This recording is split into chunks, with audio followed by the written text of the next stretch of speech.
لا سيما الإمام المبين بقية الله في الأرضين. أرواحنا وأرواح العالمين لتراب مقدمه الفداء، واللعنة الدائمة الباقية على أعدائهم أجمعين. أما بعد، فقد قال الله الحكيم في كتابه المبين وهو أصدق الصادقين: واعبد ربك حتى يأتيك اليقين. ایک دفعہ مل جل کے آپ سبھی حضرات صلوات بھیج دیجئے.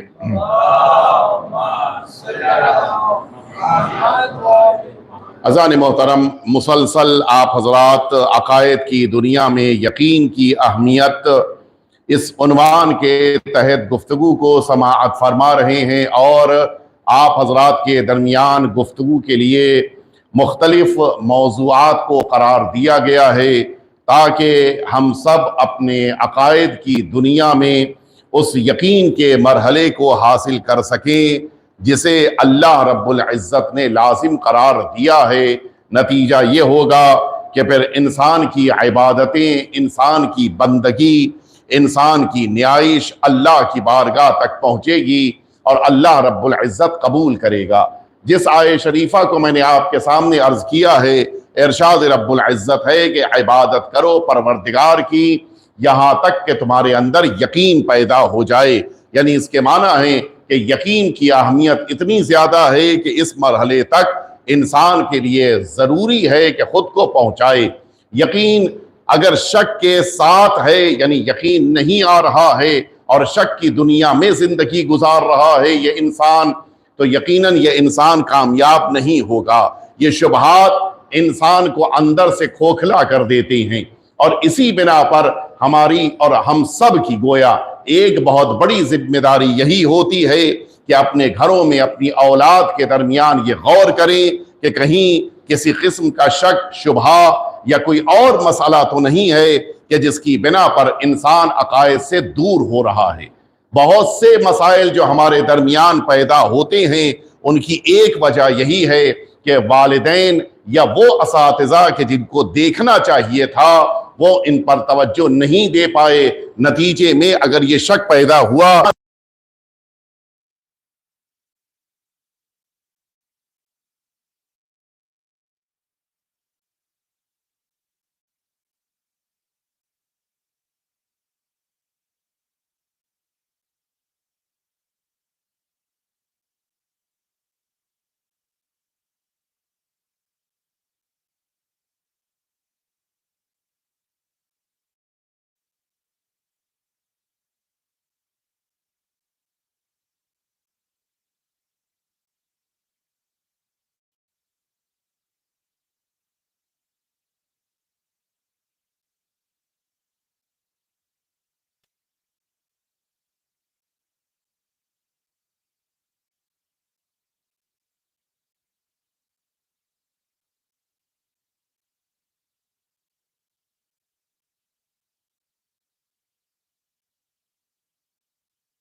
3 مہینہ لگ جائے گا، پھر واپس آ کے انسان کہہ سکتا ہے کہ ہم الہی نمائندے سے ملاقات کر کے واپس آئے ہیں۔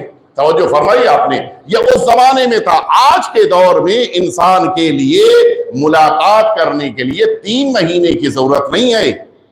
آج تو انسان چاہے تو 3 گھنٹے کا سفر طے کرے، ملے، ہو سکتا ہے شام تک واپس آ جائے، لیکن اس کے باوجود آج کے دور میں انسان کے لیے یہ ممکن نہیں ہے کہ اپنے وقت کے امام کی بارگاہ تک خود کو پہنچا سکے۔ لیکن ادھر سے جو انتظام اللہ نے کیا ہے، اس انتظام میں الہی نمائندے سے ملنا انسان کے لیے تو آسان نہیں ہے، لیکن اگر الہی نمائندہ چاہے اور وہ ملنا چاہے تو اب نہ وہ گھنٹوں کی ضرورت رہ جائے گی، نہ دنوں کی ضرورت رہ جائے گی، نہ مہینوں کی بندش رہ جائے گی، بلکہ ایک اگلے قدم کے ذریعے سے انسان خود کو امام معصوم تک پہنچا دے گا۔ کب؟ جب امام چاہ رہے ہوں گے۔ یہ جو اللہ نے آج انتظام اس کائنات میں رکھا ہے، اس انتظام میں ہماری نگاہیں نہیں دیکھ سکتی۔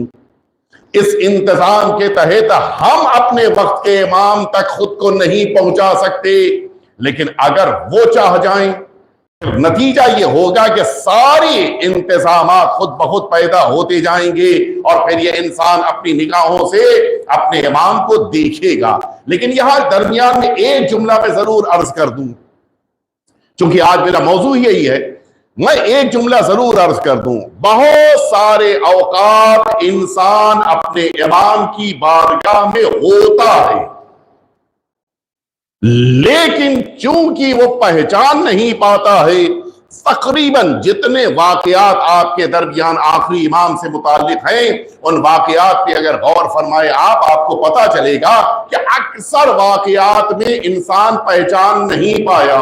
اب اس کے بعد 2 مرحلہ ہے، یا تو وہ پہچان نہیں پایا لیکن جیسے ہی جدا ہوا کسی قرینے کی بنا پہ اسے پتا چل گیا کہ یہ جن سے ملاقات ہوئی ہے وہ اللہ کے روئے زمین پہ نمائندے ہیں، یہ قلب کائنات ہیں۔ لیکن بہت سارے اوقات کے جو زیادہ ایسا ہوتا ہے، انسان اس دنیا میں اپنے امام کو پہچان ہی نہیں پاتا۔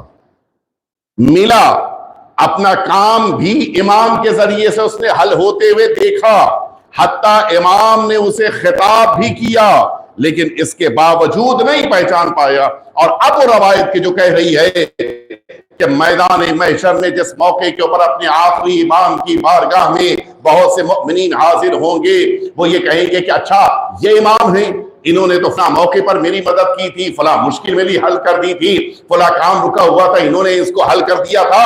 اس کے معنی ہے امام اس روئے زمین پر موجود انسانوں کے مسائل کو حل کرنے کے لیے بہت سے انسانوں کے درمیان آتے ہیں، لیکن انسان پہچان نہیں پاتا ہے، اور نہ پہچاننے کا سلسلہ پوری زندگی جاری رہتا ہے۔ اور کب پہچانے گا؟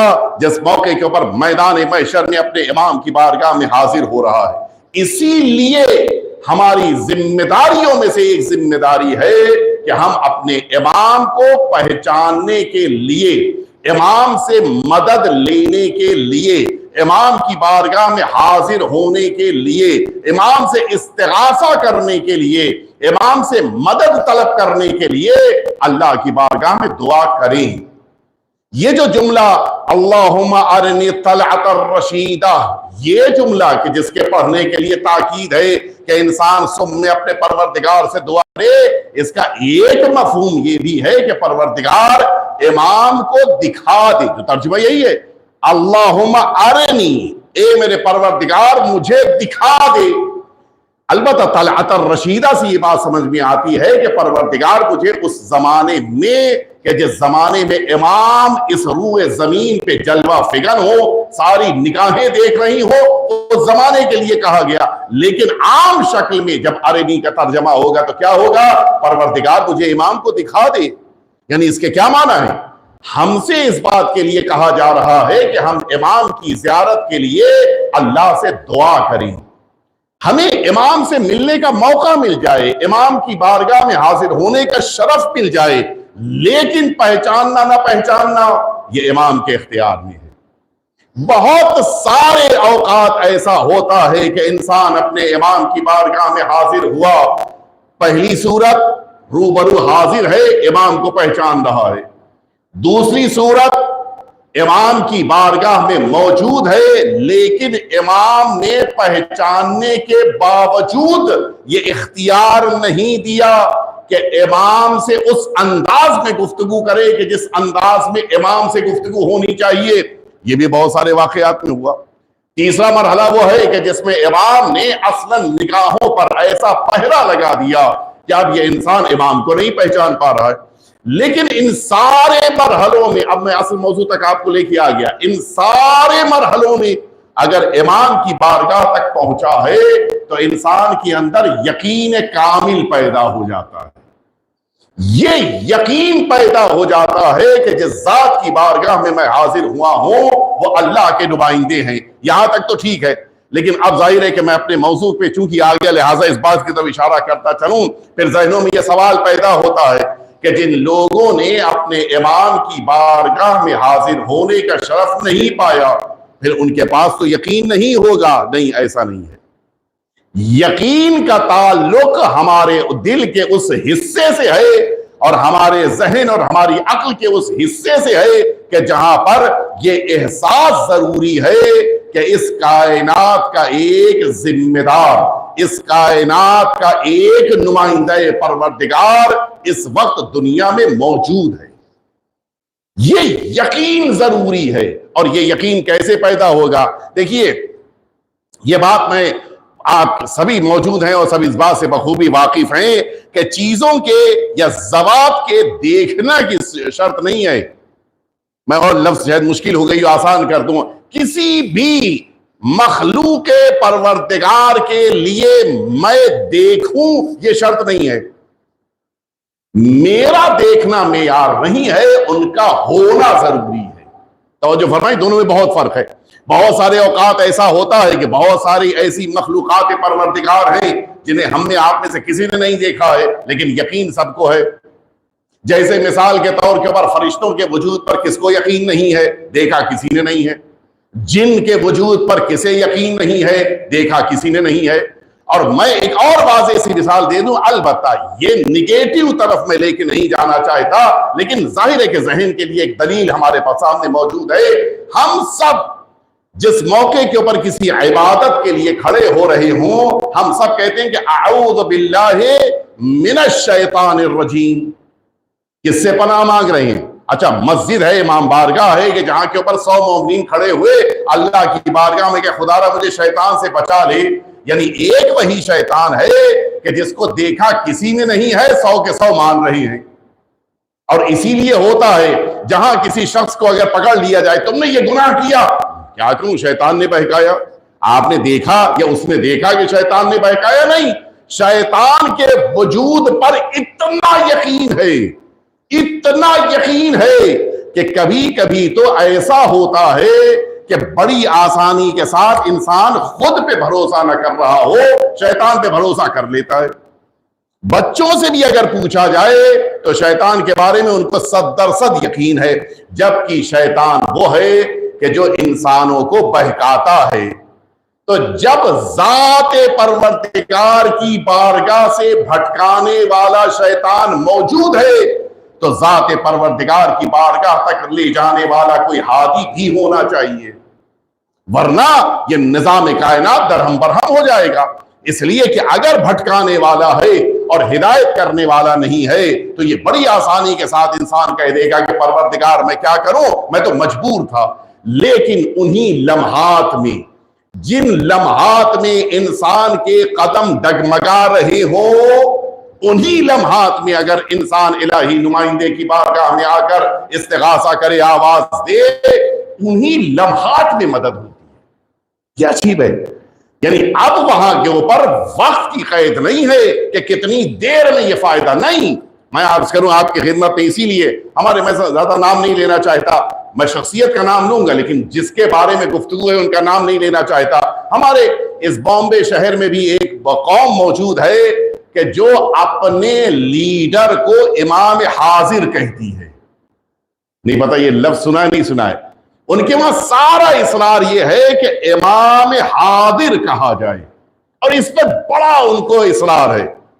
ہمارے علاقے میں، میں جس علاقے میں رہتا ہوں، وہاں کے اوپر تو بہت زیادہ ان کے چرچے بھی ہیں، بہت زیادہ ان کا مرکز بھی ہے بہت بڑا، اور بقیہ علاقوں میں بھی ہے۔ آپ حضرات بھی بخوبی واقف ہیں کہ وہ 6 اماموں تک عقیدہ رکھتے ہیں، اور آج 6 امام جن کو ہم مانتے ہیں، ورنہ ان کا امامت کا سلسلہ تو جاری ہے۔ آج بھی ابھی بھی ان کے درمیان ان کے بزرگوار موجود ہیں کہ جن کے لیے لفظ امام حاضر استعمال کرتی ہیں۔ لیکن یہ عجیب ہے، ایک اکیلے، آپ جانتے ہیں کل ہی میں نے عرض کیا تھا کہ مسلمانوں کے درمیان جو فرقے ہیں، ان فرقوں میں یہ فرقہ ہے کہ جو اللہ کے نمائندوں کو شروع سے آخر تک معصوم مانتا ہے، یہ ایک فرقہ ہے۔ ورنہ بقیہ جتنے فرقے ہیں سب کے درمیان بڑے اختلافات ہیں۔ یہ ہے، اور ایک ہمارا فرقہ 12 ائمہ اطہار اور یہ 14 معصومین کو معصوم مانتا ہے، ان کے بعد نہیں، لیکن ان کے وہاں ان کا جو بھی لیڈر جس زمانے میں بھی ہوگا، اس کے لیے یہ عجیب لفظ استعمال کرتے ہیں کہ وہ معصوم ہے۔ یہ الگ مسئلہ ہے کہ چہرے پہ داڑھی ہو نہ ہو معصوم ہے، یہ الگ مسئلہ ہے کہ دنیا کا سب سے بڑا جوئے کا اڈے اور ان کا ہے، پھر بھی معصوم ہے، یہ ایک الگ مسئلہ ہے۔ لیکن اس کے باوجود وہ یہ کہتے ہیں کہ جو بھی ہے امام حاضر ہے۔ اب میں عرض کروں آپ کی خدمت میں یہ جملہ کیوں میں کہہ رہا ہوں۔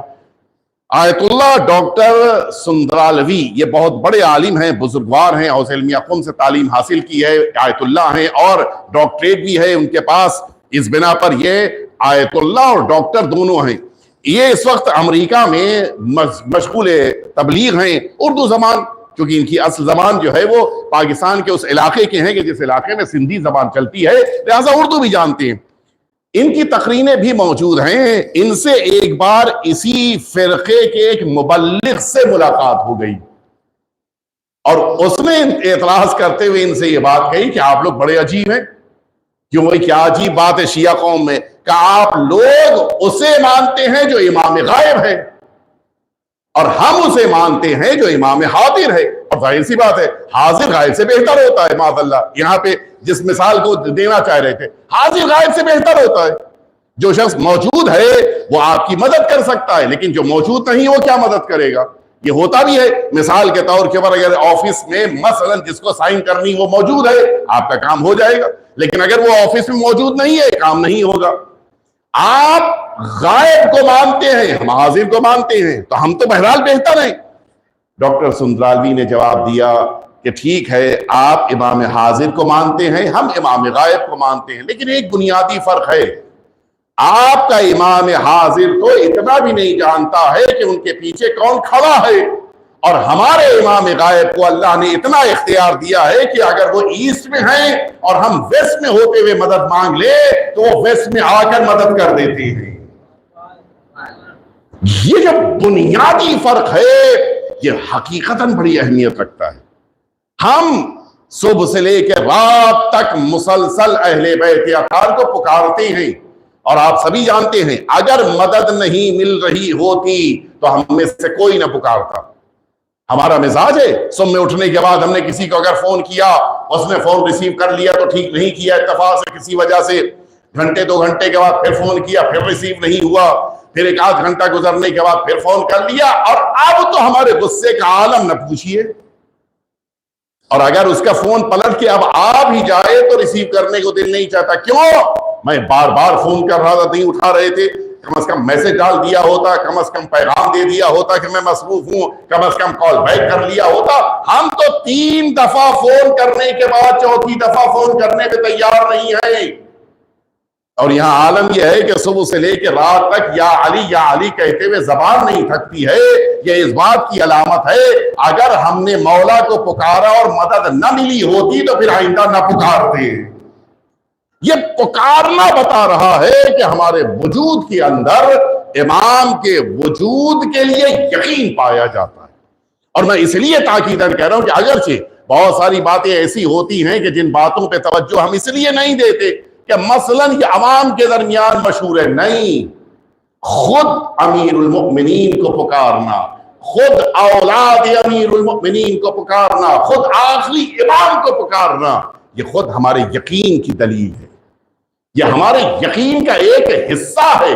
ورنہ آپ جانتے ہیں، میں اس لیے تاکیداً امیر المؤمنین کا تذکرہ کر رہا ہوں کہ یہ بھی ہمارے عقیدے میں شامل ہے۔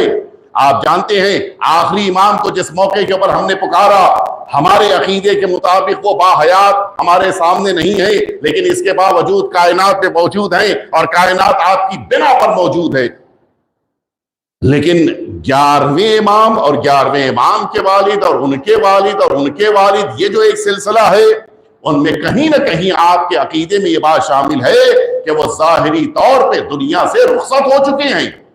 تو جب آپ ان شخصیتوں کو پکار رہے ہیں کہ جن کے بارے میں یہ تصور ہے کہ وہ دنیا سے ظاہری طور پہ تشریف لے جا چکی ہیں، یہ پکارنا اس بات کی علامت ہے کہ ہم نے اپنے اماموں کو اس دنیا سے انتقال کے طور پہ قبول نہیں کیا ہے، ہم ان کی زندگیوں کے قائل ہیں، اور یہ ہمارا یقین ہونا چاہیے۔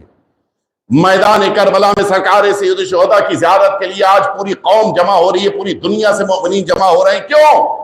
کیونکہ ہم ان کی زندگی کے قائل ہیں۔ امیر المؤمنین کی بارگاہ میں زیارت کے لیے کھڑے ہوتے ہیں، السلام علیک یا امین اللہ فی ارضہ، کیوں سلام کرتے ہیں؟ اس لیے کہ ہم ان کی زندگی کے قائل ہیں۔ ہم کیوں جب نماز مکمل کرتے ہیں تو پیغمبر اکرم کو سلام کرتے ہیں، السلام علیک ایھا النبی، اے پیغمبر آپ پر میرا سلام، کیوں؟ ہم ان کی زندگی کے قائل ہیں، ہم ان ہستیوں کے لیے زندگی کے قائل ہیں، اور یہ بڑا اہم ہے۔ میں عرض کروں، روایتوں کی دنیا میں جو ایک تشبیہ وارد ہوئی ہے یہ بڑی قیمتی ہے۔ ان منزلۃ الامام بین الناس کا منزلۃ القلب من الجسد، یہ ہمارے اور آپ کے چھٹے امام امام جعفر صادق علیہ السلام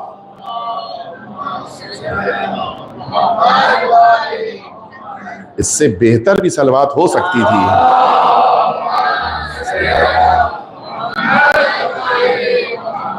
آپ مومنین نے تو جس دن لائٹ نہیں تھی بلند آواز سے صلوات بھیجی تھی، آج تو ماشاءاللہ سے اے سی بھی ہے، آج تو ماشاءاللہ سے لائٹس بھی آن ہیں، تب تو آپ کی صلوات یقیناً بلند ہونی چاہیے، مل جل کے بلند آواز سے صلوات بھیجتے ہیں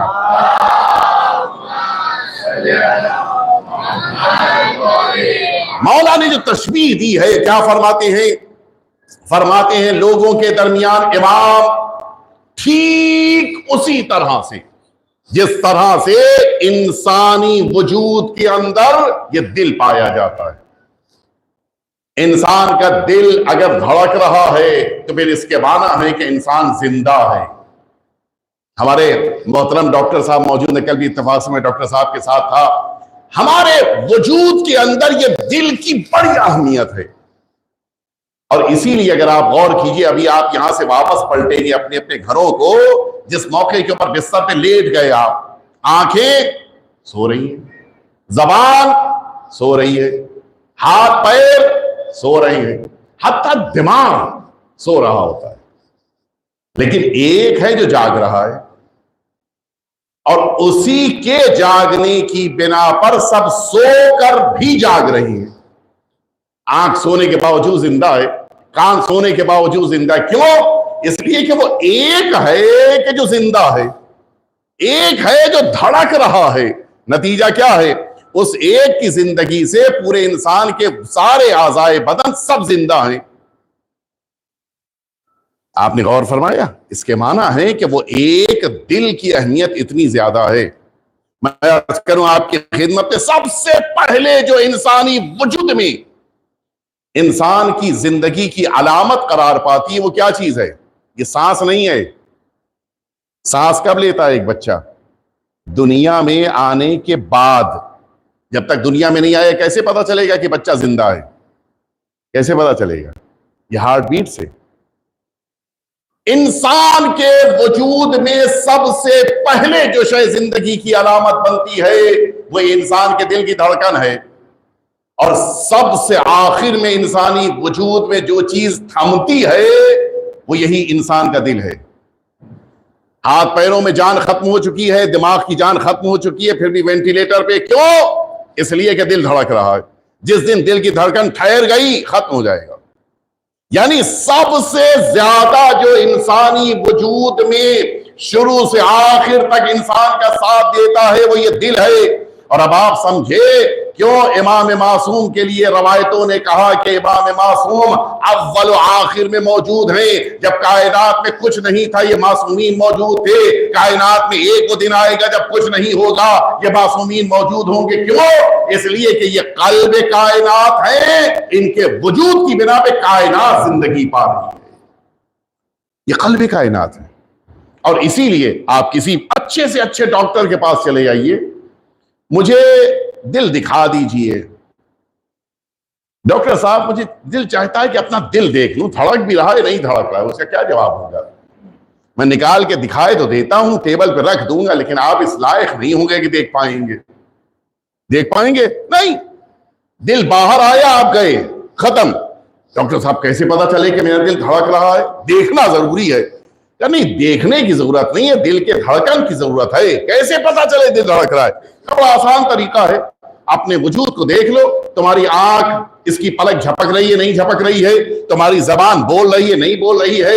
تمہارا ہاتھ اٹھ رہا ہے نہیں اٹھ رہا ہے؟ تمہارے پیر چل رہے ہیں نہیں چل رہے ہیں؟ یہ سارے آثار بتا رہے ہیں کہ تمہارے وجود میں یہ دل دھڑک رہا ہے. اب سمجھ میں آیا, اگر انسانی وجود کے اندر آثار کو دیکھ لیا جائے تو پتا چل جاتا ہے کہ قلب موجود ہے, دھڑک رہا ہے. اب اگر کائنات کے امام کے لیے کہا جائے کہ مجھے تو دیکھنا ہے, دیکھنا ضروری نہیں ہے, ان کا ہونا ضروری ہے. اور یہ یقین کیسے پیدا ہو؟ کیا صبح میں اٹھ کے دیکھ لو کہ سورج نکل رہا ہے نہیں نکل رہا ہے؟ شام کو سورج ڈوب رہا ہے نہیں ڈوب رہا ہے؟ رات میں یہ چاند دکھائی دے رہا ہے نہیں دکھائی دے رہا ہے؟ یہ ستارے ٹمٹما رہے ہیں نہیں ٹمٹما رہے ہیں؟ یہ درخت اگ رہے ہیں نہیں اگ رہے ہیں؟ یہ انسانی وجود کائنات میں موجود ہے یا نہیں موجود ہے؟ یہ سب کا اپنی جگہ سے حرکت کرنا بتا رہا ہے کہ قلب کائنات امام موجود ہیں. ایک دفعہ مل جل کے صلوات بھیج دیجیے آپ حضرات.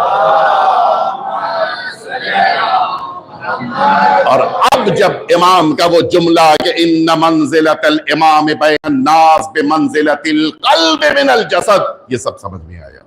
حقیقتاً انسانی وجود کے اندر دل کو جو عظمتیں حاصل ہیں, اگر انہیں انسان محسوس کرتا جائے تو خود بخود وجود امام پہ یقین پیدا ہوتا جائے. یہ آثار ہیں.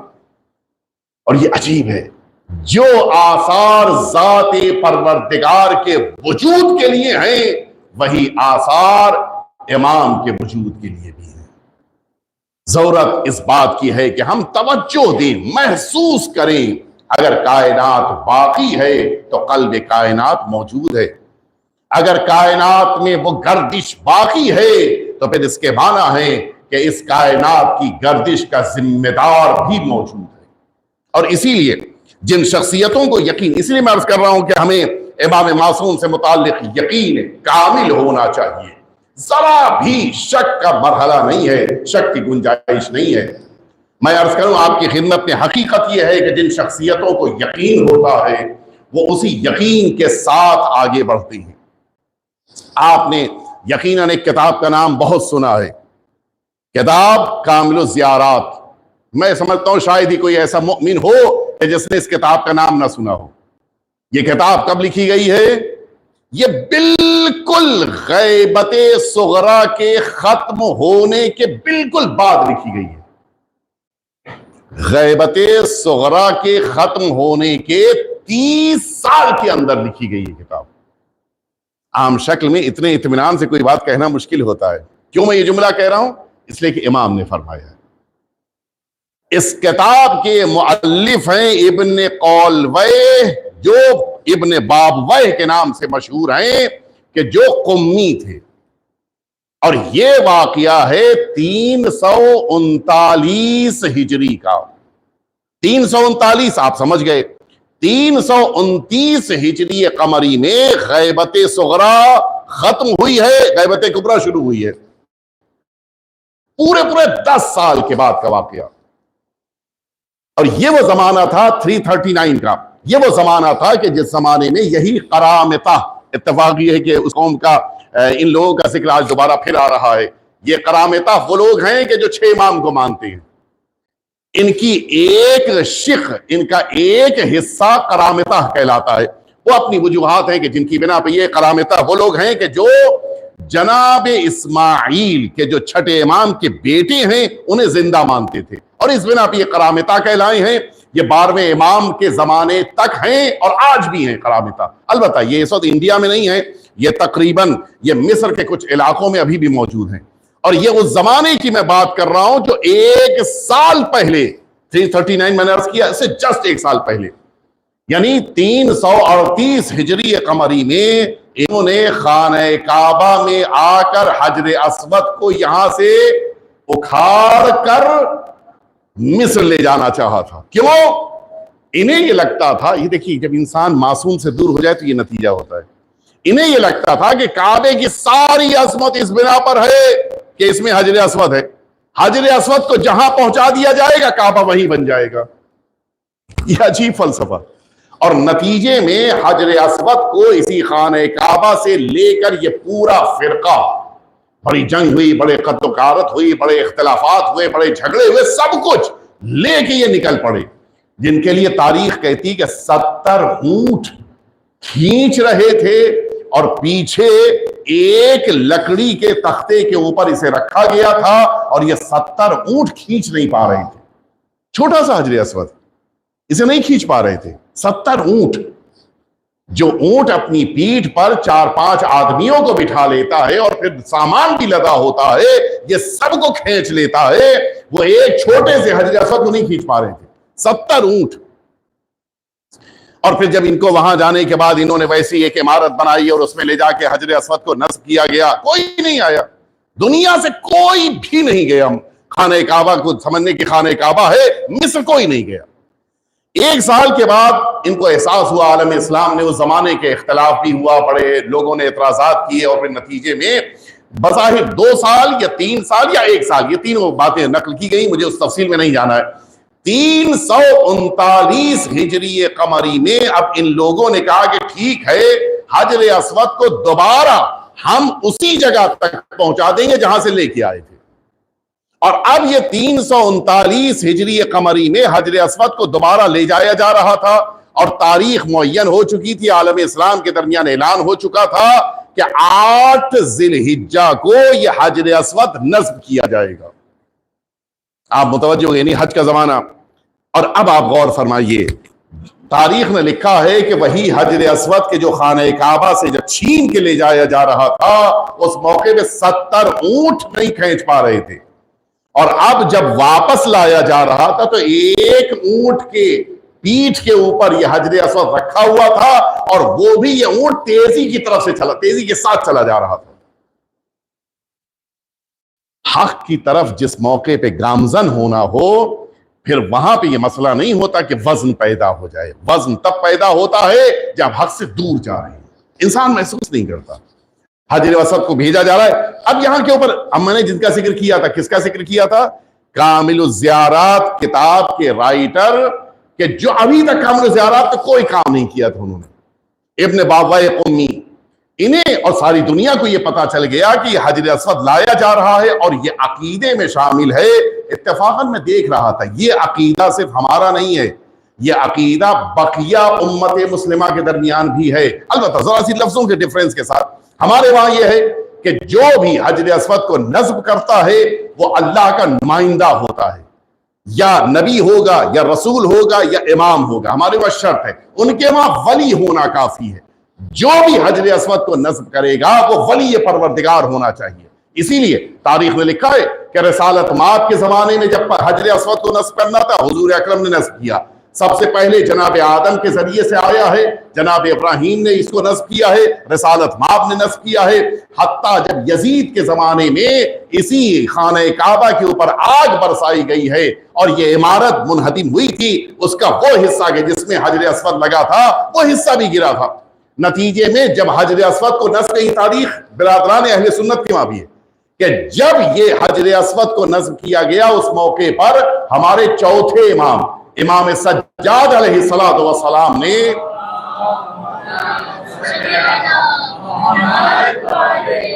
مولا نے حجر اسود کو نصب فرمایا تھا. اور اب ظاہر ہے کہ ہر زمانے میں جب بھی حجر اسود پر کوئی مصیبت آئی ہے، امام معصوم نے اس کو نصب کیا ہے. سب کو پتا ہے کہ 8 ذیلحج 339 ہجری قمری کو یہ حجر اسود لایا جائے گا. البتہ وہ زمانہ بڑا مشکل ہوتا تھا خبروں کا نشر ہونا، اس کے باوجود یہ خبر ہر طرف نشر ہوئی تھی کہ لایا جا رہا ہے اور 8 ذیلحج کو نصب کیا جائے گا. ابن بابا قمی ظاہر ہے کہ ہمارے شیعہ عقیدے میں شامل ہے کہ جو بھی نصب کرے گا وہ کوئی عام انسان نہیں ہو سکتا، وہ وقت کا امام ہوگا. ابن بابا قمی سرزمین قم سے نکلے کہ چلیں 8 ذیلحج کو ملاقات کریں گے اپنے وقت کے امام سے. یہ یقین ہونا چاہیے. یہاں پر میں سارا واقعہ اسی لیے عرض کر رہا تھا، اس یقین کامل کے ساتھ کہ جس کے دست مبارک میں حجر اسود ہوگا وہ وقت کا امام ہوگا، اس یقین کامل کے ساتھ نکلے. قضاء و قدر الہی کو تو کوئی نہیں جانتا، ہم ذمہ دار ہیں اپنی ذمہ داری کو پوری کرنے کے، لیکن اللہ کے فیصلے اللہ جانتا ہے. بغداد تک پہنچے تھے کہ شدید بیمار ہوئے، یعنی اتنے شدید بیمار ہوئے کہ انہوں نے وصیتیں لکھی ہیں، میرا فلاں کام، میرا فلاں مسئلہ فلاں ذمہ، چونکہ مجتہد تھے اپنے زمانے، میری فلاں ذمہ داری، ساری چیزوں کے بارے میں انہوں نے باقاعدہ وصیت لکھی. سمجھ رہے تھے کہ بس میرا انتقال ہو جائے گا، لیکن یہ بھی ایک امید تھی ظاہر ہے کہ شاید ہو سکتا ہے کہ مجھے زندگی مل جائے. اپنے ایک، البتہ ان کا نام بھی جعفر تھا، یہ ابن بابویہ کا نام بھی جعفر تھا. انہوں نے اپنے ایک شاگرد کو جس کا نام اتفاقاً جعفر تھا اس کو ایک خط دیا اور اس خط کو دے کر کہا کہ دیکھو میں تو اس وقت بستر علالت میں ہوں اور شاید ممکن ہے کہ میری زندگی میرا ساتھ نہ دے، یہ خط لے جا کر اس ذات کے حوالے کر دینا کہ جو حجر اسود کو نصب کرے. چلے جاؤ، پورا خرچہ میں دیتا ہوں، جاؤ خانہ کعبہ جانا، وہاں کے اوپر رکنا اور جو بھی حجر اسود نصب کرے اس کے ہاتھ میں دے دینا. شاگرد نے وہ خط لیا. خط میں انہوں نے لکھا تھا کہ مولا کیا میری زندگی کچھ امید ہے، میں کچھ دن زندہ رہ سکتا ہوں؟ چونکہ ارادہ کر چکے تھے، کامل زیارات لکھنے کا ارادہ کر چکے تھے، اور اسی لیے زندگیوں کے بڑھانے کے بہت سے رازوں میں سے ایک راز یہ ہے کہ انسان خدمت اہل بیت کا ارادہ لے کے بڑھے. اللہ جب تک خدمت پوری نہ ہو جائے تب تک کی زندگی کو عطا کر دیتا ہے. ہمیں اپنے ارادوں کو بلند کرنا چاہیے. ہر انسان سوچتا ہے کہ لوناولا میں اس کو مثلاً بنگلو مل جائے، یہ اس کا اپنا پرسنل ہے. خدمت کے لیے کیا کیا اس نے، یہ اہم ہوتا ہے. بہرحال شیخ جعفر نکلے اور اس موقع کے اوپر حجر اسود نصب کرنے والے ظاہر پوری دنیا سے لوگ جمع ہو رہے تھے، اور اس زمانے کے اعتبار سے کثیر مجمع جمع ہوا تھا مکہ معظمہ میں یہ منظر دیکھنے کے لیے کہ حجر اسود کیسے نصب ہوتا ہے. جس موقع کے اوپر یہ پہنچے، 1-2 دن باقی تھا، انہوں نے وہاں کے خادموں سے جو خانہ کعبہ کے تھے ان سے دوستی کی، ان سے ملاقاتیں کی، ان سے گفتگو کی.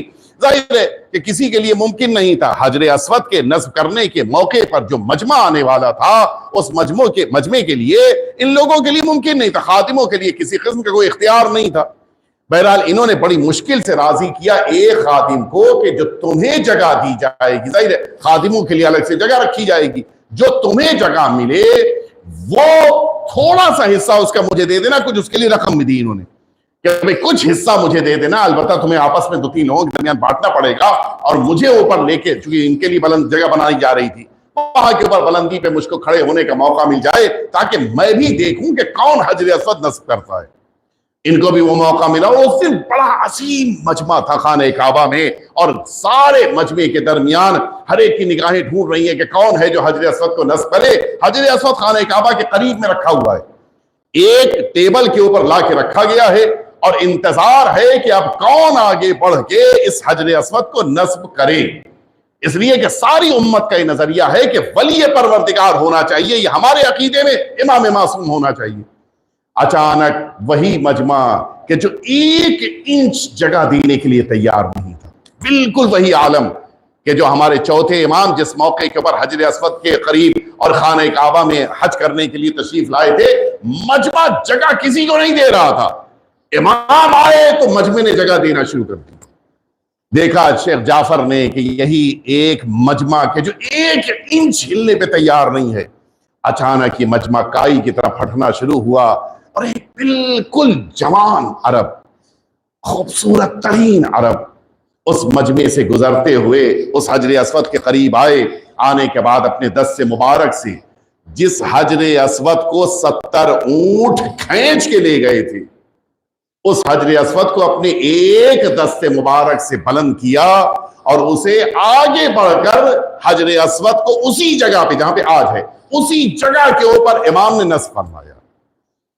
عربوں کا اپنا طریقہ کار ہوتا ہے، تقریباً ان کے درمیان اکثریت عربوں کی تھی، ان سب نے اپنی زبان سے خوشی کا اظہار کرنے کے لیے وہ جو خاص طریقہ کار ہلہلا جس کو کہتے ہیں منہ سے آوازیں نکالنا، انہوں نے منہ سے آوازیں نکالنی شروع کر دی۔ ہم لوگ درمیان جیسے مثلاً بہت سارے موقعوں کے اوپر خوشی کے اظہار کے لیے انسان مختلف کام کرتا ہے، عربوں کا طریقہ کار وہ ہلہلا کرتے ہیں، منہ سے آوازیں نکالنا۔ وہ سارا مجمع خوش ہو کے ہلہلا کر رہا تھا اور یہ شیخ جعفر دیکھ رہے تھے کہ اب یہ شخصیت جاتی کہاں ہے۔ وہاں سے حجر اسود کو نصب کرنے کے بعد آپ نے اپنے ایک چکر کو مکمل کیا اور واپس نکلنے کے لیے جب دروازے کی طرف بڑھنے لگے، شیخ جعفر اوپر سے نیچے کی طرف آئے، دوڑتے ہوئے ان کی طرف گئے۔ اب امام آگے آگے جا رہے ہیں، شیخ جعفر پیچھے پیچھے۔ یقین کامل ہے کہ یہی اللہ کے نمائندے اس وقت ہوئے زمین پہ۔ دوڑتے ہوئے امام کے قدم، البتہ یہاں پہ تفصیل میں نہیں جاؤں گا کس انداز میں امام تک پہنچے، اور پہنچنے کے بعد امام کی خدمت میں اپنے استاد ابن خولوہ قمی ان کے خط کو دیا اور یہ جملہ کہا کہ میرے استاد نے آپ سے کچھ سوال پوچھا ہے جو اس خط میں لکھا ہے۔ مولا نے خط لیا، لینے کے بعد فرماتے ہیں کہ جا کر ابن خولوہ سے کہہ دینا کہ ابھی تمہاری موت نہیں آ رہی ہے، ابھی تمہاری زندگی کے 30 سال باقی ہیں اور تمہیں ایک بڑی ذمہ داری کو پورا کرنا ہے۔ یہ کامل زیارات کتاب یوں ہی نہیں لکھی گئی ہے، یہ بڑی اہم کتاب ہے، اور یہ جا کر کہہ دینا کہ ان کو بہت بڑی ذمہ داری کا کام کرنا ہے اور 30 سال ابھی زندگی باقی ہے۔ ظاہر ہے کہ اس کے بعد پھر گفتگو ہوئی، مزید گفتگو شیخ جعفر سے امام سے ہوئی، اور اس کے بعد امام رخصت ہوئے اور شیخ جعفر اپنے حج کو مکمل کرنے کے بعد واپس آئے بغداد۔ استاد کی وہی حالت ہے، لیکن عجیب ہے، ادھر امام کی طرف سے یہ پیغام ملا کہ تمہاری 30 سال زندگی باقی ہے۔ جو ابن خولوہ قمی وصیتیں کر رہے تھے وہ بستر پہ اٹھ کے بیٹھ گئے، تب یہ ٹھیک ہو گئی۔ امام کا پیغام پہنچا اور تب یہ ٹھیک ہو گئی، اور پھر اس کے بعد 30 سال مزید باحیات رہے، اور ان 30 سالوں میں اس کتاب کامل زیارات کو لکھا ہے انہوں نے۔ بڑی محنت، بڑی مشقت کے ساتھ یہ کتاب لکھی ہے۔ میں آخر تک آپ کو لے کے آ گیا۔ ظاہر ہے کہ امام کے وجود پر یقین کامل کس کو کہتے ہیں، سنیں آپ۔ 30 سال جیسے ہی مکمل ہوئے، بالکل صحیح و سالم تھے شیخ ابن خولوہ قمی، بالکل صحیح و سالم، اپنے پورے خاندان کو قم آ چکے تھے، پورے خاندان کو جمع کیا، پورے رشتہ داروں کو جمع کیا، محلے والوں کو، اپنے شاگردوں کو، سب کو جمع کیا، اور اسی تاریخ میں، جس تاریخ میں امام نے فرمایا تھا کہ 30 سال کی زندگی باقی ہے، سارے خاندان کو جمع کر کے انہوں نے کہا کہ بس اب میں دنیا سے جا رہا ہوں۔ سب تعجب سے دیکھ رہے تھے، آپ کی حالت ایسی نہیں ہے، کوئی بیماری نہیں، کچھ مشکل نہیں، کوئی تکلیف نہیں، کوئی ایسی شے نہیں کہ جس کی بنا پہ آپ کے لیے کہا جائے کہ آپ دنیا سے کہا نہیں، مجھے جتنا اپنے اوپر یقین ہے اس سے زیادہ اپنے امام کے جملے پہ یقین ہے۔ یہ یقین ہونا چاہیے، امام نے اگر کہا ہے تو بس اب یہ میرا آخری وقت ہے، اور پھر سب کو اپنے بٹھا کے وصیتیں کی، اور اس کے کچھ ہی دیر کے بعد دنیا سے رخصت ہو گئے۔ یہ یقین کامل انسان کے اندر تبھی پیدا ہوتا ہے جب انسان امام کے وجود سے متعلق اپنے عقیدے کو محکم کر لیتا ہے۔ بس میں نے ختم کر دیا۔ حقیقت یہ ہے کہ آخری امام کے وجود پر ہمیں اتنا ہی یقین ہونا چاہیے جتنا اپنے زندہ ہونے پر یقین ہے۔ ہم امام کی بنا پر زندہ ہیں، ہمارے اندر کچھ اور نہیں ہے۔ یہ کائنات اگر واقعاً باقی ہے تو امام کی بنا پہ۔ مشکلات، سختیاں، پریشانیاں یہ سب اس لیے آتی ہیں تاکہ ہمیں آزمایا جائے۔ آزمائشوں کے معنی نہیں ہے کہ ہمارے اندر شک پیدا ہو جائے، مشکلات کے معنی یہ نہیں ہے کہ ہمارے اندر شبہات ایجاد ہو جائیں۔ اور اگر حقیقتاً کسی انسان کو اپنے امام کی زیارت کرنی ہے تو آج کے دور میں، چونکہ روایتوں میں 2 جگہ کا ذکر وارد ہوا ہے، آج کے دور میں ایک یہ حج کا موقع ہے کہ جس کے لیے روایتیں کہتی ہیں کہ ہر سال حج میں یحضر الموسم، موسم آپ جانتے ہیں عربی زبان میں موسم کو موسم لفظ استعمال کیا جاتا ہے، امام کے لیے ملتا ہے کہ حج کے موقع پر امام ہر سال تشریف لائے۔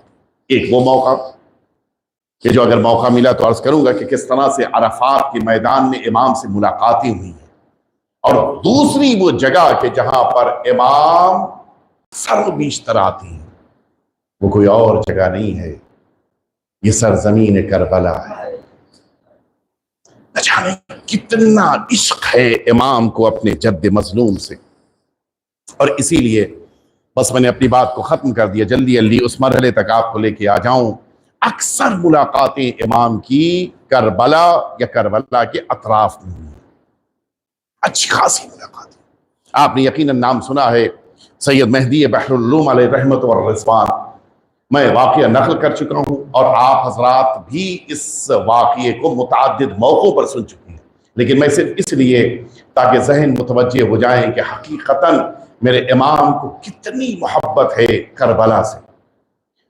یہی عاشور کے دن قافلہ نکلتا ہے، توائریج کا قافلہ، کہ جو بڑا ہی تاریخی ہے، کہ جس کو دیکھنے کے لیے بھی لوگ دور دور سے جمع ہوتے ہیں اور خود اس قافلے میں شریک ہو کے ماتم بھی کرتے ہیں۔ اپنا خاص طریقہ کار ہوتا ہے یہ اپنے ماتم کے انداز، اور خود اپنے گریے اور اپنی زبان کی ان صداؤں کی بنا پہ پہچانے جاتے ہیں کہ جن سے پتا چلتا ہے کہ یہ توائریج کا قافلہ ہے کہ جو سرزمین کربلا میں آ چکا ہے، اور جس موقع پر یہ سب آتے ہیں باقاعدہ راستہ چھوڑ دیا جاتا ہے کہ یہ قافلہ آئے، اور چونکہ یہ بڑی تیزی کے ساتھ آتے ہیں لہٰذا درمیان میں بیچ میں لوگوں کو نہیں رہنے دیا جاتا کہ یہ گزر جائیں۔ ان کا خاص طریقہ کار ہے، یہ وہی قبیلہ ہے کہ جو سرکار سید الشہداء کی شہادت کے بعد امام حسین کو دفن کرنے کے لیے میدان کربلا میں آیا تھا۔ یہ بنی اسد اسی قافلے، اسی توائریج کے اطراف والے سمجھے جاتے تھے۔ یہ آج بھی آتے ہیں اور اسی انداز میں آتے ہیں۔ ملتا ہے آیت اللہ سید مہدی بحر العلوم علیہ رحمت اور رضوان، بڑے جلیل القدر عالم دین تھے، بڑے واقعات ہیں، بڑی ملاقاتیں ہیں حضرت سے، اور یہ پہچانتے تھے امام۔ سب سے بڑا ان کا بقیہ سے شرف یہی تھا کہ یہ امام کو دیکھ کر پہچان لیتے تھے۔ نجف اشرف میں سرکار امیر المؤمنین کے حرم میں جس موقع کے اوپر خود زیارت کرتے کرتے ٹھہر گئے تھے، کیوں؟ وقت کے امام کی زبان اطہر سے قرآن سن رہے تھے، اتنا شرف امام نے ان کو دیا تھا۔ جس موقع کے اوپر یہ زیارت کے لیے نجف اشرف سے کربلا معلی آ رہے تھے، یہی عاشور کا دن تھا کہ جس موقع پر کربلا میں داخل ہو رہے تھے۔ ظاہر ایک بوڑھا مرجع مجتہد کہ جس کے لیے چلنے بھی مشکل ہو رہی ہو، اچانک اپنے سر سے عمامہ اتارا، اپنی ابا کو اپنے شاگرد کے حوالے کیا، اور جا کر ان توائریج کے درمیان کھڑے ہو کے ماتم شروع کیا۔ نہیں پتا آپ حضرات نے دیکھا ہے نہیں دیکھا ہے، توائریج کے درمیان ماتم کرنا بڑا مشکل کا، ان کا اپنا خاص انداز ہے، خاص طور سے غیر عرب کے لیے تو اور مشکل ہے، بالکل ممکن نہیں، ہم آپ کے لیے تو اور مشکل ہے۔ توائریج کے قافلے میں یہ خود البتہ یہ تھے ایران سے متعلق، لیکن رہ چکے تھے، چونکہ ہمیشہ سے رہے تھے لہٰذا عربی شمار ہوتے تھے۔ مرحوم سید مہدی بحر العلوم یہ اس قافلے میں داخل ہوئے، اور پھر اسی انداز میں کہ جو ایک جوان ماتم کرتا ہے، دونوں ہاتھ سے ماتم کر رہے ہیں، پیر زمین کے اوپر خاص انداز میں جو توائریج کے قافلے والے زمین پہ قرار دیتے ہیں، اسی انداز میں عجیب طرح سے، اور ان کے شاگرد ان کو سہارا دے رہے ہیں کہیں ایسا نہ ہو کہ اس عمر میں یہ گر پڑیں اور پھر ان کے کوئی زخم لگ جائے۔ ماتم کرتے ہوئے یہ سب سرکار سید الشہداء کے حرم مطہر میں داخل ہوئے۔ بعد میں ان کے شاگردوں نے پوچھا کہ آقا آپ کا یہ انداز بالکل الگ تھا، آج سے پہلے ہم نے نہیں دیکھا تھا، کیوں اس طرح سے؟ کہ میں اپنے کو برداشت نہیں کر پایا، میں نے دیکھا کہ زہرا کا یہ وارث ہے کہ جو میدان کربلا کی طرف بڑھتے ہوئے توائریج کے قافلے کے درمیان ان کے بیچ میں میرے امام ماتم کر رہے تھے۔ میں دوڑتا ہوا اسی لیے گیا کہ میں امام کے ساتھ رہتے ہوئے میں بھی ماتم کروں اور یہ کہہ سکوں کہ آقا میں آپ کے جد کا ماتم دار ہوں کہ جو یہاں پہ آیا ہوں۔ حقیقت یہ ہے کہ آج بھی امام حسین کی بارگاہ میں آتے ہیں، ماتم کرتے ہیں، کس انداز میں ماتم کرتے ہوں گے ہمیں تو نہیں پتا ہے، لیکن ہاں یہ جملہ امام کا ضرور ملتا ہے کہ لَأَنْدُبَنَّ عَلَيْكَ صَبَاحًا وَمَسَاءً، اے میرے جد مظلوم، میں صبح و شام آپ کے لیے گریا کرتا ہوں۔ اور اس کے بعد عجیب جملہ فرماتے ہیں کہ وَلَا أَبْكِيَنَّ عَلَيْكَ بَدْلَ الدُّمُوعِ دَمًا، میں آنسوؤں کی بجائے آنسو نہیں بلکہ خون روتا ہوں۔ وہ حسین کا لاڈلا کہ جو اپنے جد کی مظلومیت کو اپنی نگاہوں سے دیکھتے ہوئے اس طرح سے فریاد کرتے ہوں گے، آقا ہمیں تو نہیں پتا ہے کہ یہ 14 صدیاں بیت جانے کے بعد آپ کتنی مصیبتوں کو برداشت کرنے کے ساتھ ساتھ اب جس چیز کا انتظار کر رہے ہیں وہ کیا ہو سکتا ہے۔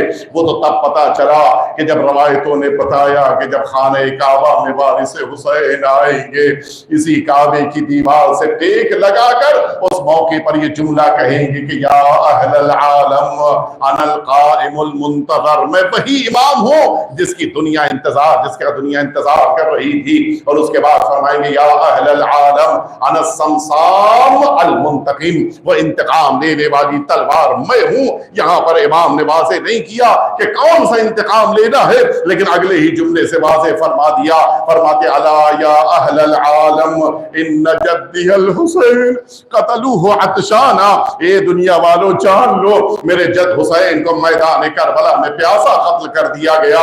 عجیب جملے ہیں۔ اور اس کے بعد چوتھا جملہ فرماتے ہیں الا یا اہل العالم ان جدی الحسین طرحوہ عریانا، میرے جد حسین کو میدان کربلا میں اس عالم میں قرار دیا گیا، کوئی سر مبارک سے امامہ لے کے چلا گیا، کوئی دوش سے عبا اتار کے لے گیا، کوئی میرے جد حسین کی نالین مبارک کو لے گیا۔ اور اس کے بعد فرماتے ہیں اے دنیا والوں جان لو الا یا اہل العالم ان جدی الحسین، میرے جد حسین کو میدان کربلا میں ایک ظلم اور ہوا ہے، فرماتے ہیں کہ میرے جد حسین کے جسم اطہر کے اوپر گھوڑے دوڑائے گئے، میرے جد حسین کے جسم کے اوپر وہ گھوڑے آ رہے تھے کہ جن گھوڑوں کی نال بندی کی گئی تھی۔ ہاں آخری امام کو ان مصائب کا اتنا احساس ہے، میں کہوں گا آقا آپ یقیناً ان سارے مصائب کو دیکھ رہے ہیں، لیکن کوئی بہن کے دل سے پوچھے جس نے اپنے بھائی کو اس عالم میں دیکھا کہ دشمن کی فوجوں سے گھوڑوں نے نکل کے اب جو دوڑنا شروع کیا میدان کربلا میں، صحرا کے لال حسین کے جسم آتا رہے اور ادھر کے گھوڑے ادھر کے گھوڑے ادھر دوڑ رہے ہیں، حسین کا جسم پامال ہو رہا تھا اور زینب آگے بڑھ کے ان گھوڑوں کے سموں سے لپٹ کے آواز دے رہی تھی کہ میرا ماں جایا حسین، میری ماں نے چکیاں پیس کے اسے پالا ہے، میرے حسین پہ یہ ظلم نہ ڈھاؤ۔ لیکن کون تھا جو کربلا میں زینب کی آواز کو سن سکتا تھا؟ الا لعنت اللہ علی القوم الظالمین وسیعلم الذین ظلموا ای منقلب ینقلبون الہی بحق الزہراء وابیہا وبعلہا وبنیہا والسر المستودع فیہا ان تصلی علی محمد وآل محمد۔ پروردگار ہم سبھی کے آقا اور مولا کے ظہور میں تعجیل فرما، پروردگار ہم سبھی کو حضرت کے عقیدے اور ایمان میں یقین عطا فرما، پروردگار وہ تمام مؤمنین اور مؤمنات جو اہل بیت اطہار بالخصوص امام حسین کی عزاداری میں مصروف ہیں، پروردگار ان سبھی کی توفیقات میں اضافہ فرما، پروردگار تمام شیعیان حیدر کرار کی جان مال عزت آبرو کی حفاظت فرما، پروردگار جو مؤمنین اور مؤمنات امام حسین کی زیارت کے لیے بڑھ رہے ہیں، پروردگار ان سبھی کو زیارت کی توفیق عطا فرما، پروردگار جو زیارتوں پہ نہیں جا پا رہے، پروردگار انہیں بھی یہ توفیق زیارت کی سعادت عطا فرما، پروردگار ہم سبھی کو اس دنیا میں امام حسین کی زیارت اور میدان محشر میں امام حسین کی شفاعت نصیب فرما، پروردگار وہ تمام بزرگان کے جو خادمان عزا ہیں ان سبھی کو پروردگار مزید توفیق عنایت فرما، پروردگار ہم سبھی کو صحت و سلامتی کے ساتھ اہل بیت اطہار کی خدمت کی توفیق عطا فرما۔ ربنا تقبل منا انک انت السمیع العلیم۔